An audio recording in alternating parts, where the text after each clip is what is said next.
5시 12분 피해자와 피해자 부친이 3단 펜스를 넘을 때의 장면을 살펴보시면 몇 가지 사항을 발견하실 수 있습니다.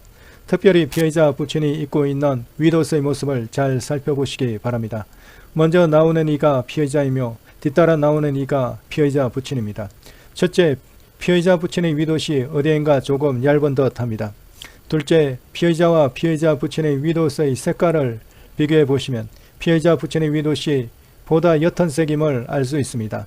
반면 피해자의 윗옷은 보다 짙은 색임을 알 수 있습니다.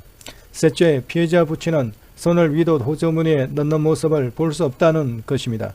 이 세 가지 부분을 기억하시기 바랍니다. 5시 12분 20초경 토끼꿀을 빠져나옵니다. 참 시간을 야릇하게 맞추었습니다. 그리하여 피해자와 피해자 부친은 펜스를 넘자마자 곧바로 중앙테크 쪽으로 향하여 걸어오고 가방맨 역시 토끼꿀을 통과하자마자 중앙테크 쪽을 향하여 곧장 걸어갑니다.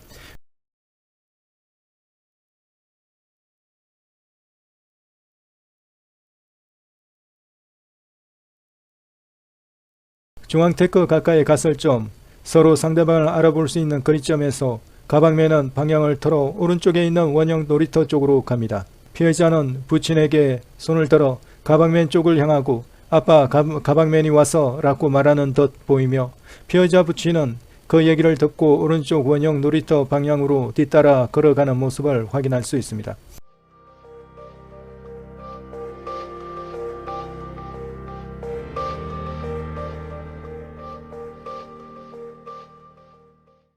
그러자 피해자는 왼쪽으로 빠지고 피해자 부친은 오른쪽 원형 놀이터 방향으로 가서 거기에 기다리며 서있는 가방맨을 5시 14분 17초에 만납니다. 가방맨의 움직이는 모습을 자세히 보면 피해자 부친이 다가오자 가방맨 역시 한 발자국 앞으로 나아가 부친을 맞이하는 모습을 발견할 수 있습니다.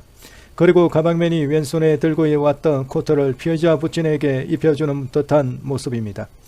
5시 14분 33초 피해자 부친은 다시 중앙테크 쪽을 향해 걸어가고 피해자가 간 방향으로 왼쪽으로 빠집니다. 반면 가방맨은 오른쪽 원형 놀이터 뒤쪽으로 사라집니다. 그리고는 보이지 않습니다.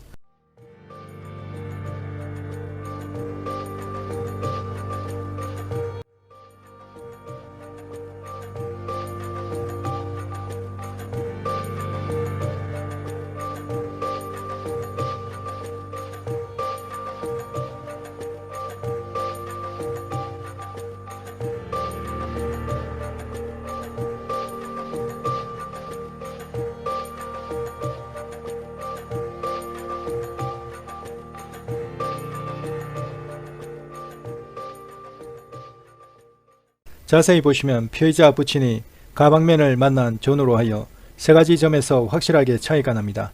그것을 살펴보도록 하겠습니다. 첫 번째로 피해자 부친이 가방맨을 만난 전후로 몸의 두께가 확연히 달라졌습니다. 이러한 몸의 두께의 차이는 여러 곳에서 확인됩니다. 두 번째 증거로는 피해자 부친의 윗옷의 색깔입니다. 3시 50분경 피해자와 피해자 부친의 윗옷의 색깔을 보면 이와는 반대입니다. 이로 볼 때 피해자 부친은 5시 14분 가방맨을 만나기 전에는 좀 더 옅은 색의 윗옷을 입고 있었으나 가방맨을 만나고 가방맨이 들고 있던 짙은 어두운 색 코트를 받아 입었으므로 가방맨을 만난 이후의 시간의 피해자 부친의 윗옷의 색깔은 짙은 어두운 색으로 바뀌었다고 말씀드릴 수 있게 되는 것입니다. 셋째로 피해자 부친이 가방맨을 만난 이후 위에 짙은 어두운 색 코트를 덧입었다고 말할 수 있는 이유로는 5시 12분경 피해자와 피해자 부친이 펜스를 넘을 때만 하더라도 피해자 부친은 양손을 윗옷 호주머니에 손을 넣는 모습을 관찰할 수 없습니다.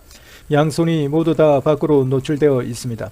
그러나 가방맨을 만난 이후의 장면들을 보면 피해자 부친의 모습이 양손 또는 한쪽 손을 윗옷 호주머니에 넣고 있는 모습이 자주 발견됩니다.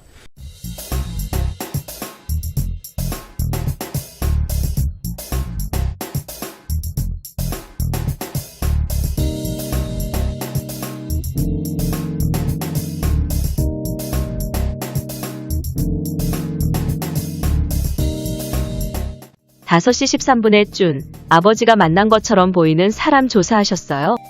물어봤는데 아무도 만난 적이 없다고 하더라고요.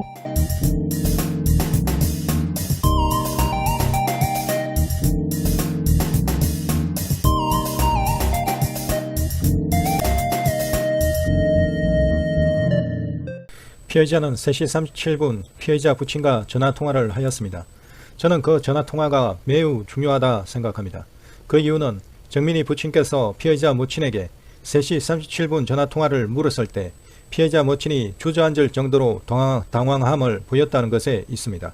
많은 분들이 피해자 가족들이 3시 37분 이후 줄곧 깨어있다라고 주장하고 있음을 알고 있으며 그 의견에 저 역시 적극 동의합니다. 피해자 측은 4시 15분 소방관이 집집마다 방문하였고 그때 잠에서 깨었다 주장하나 이미 그 주장이 거짓임이 드러났습니다.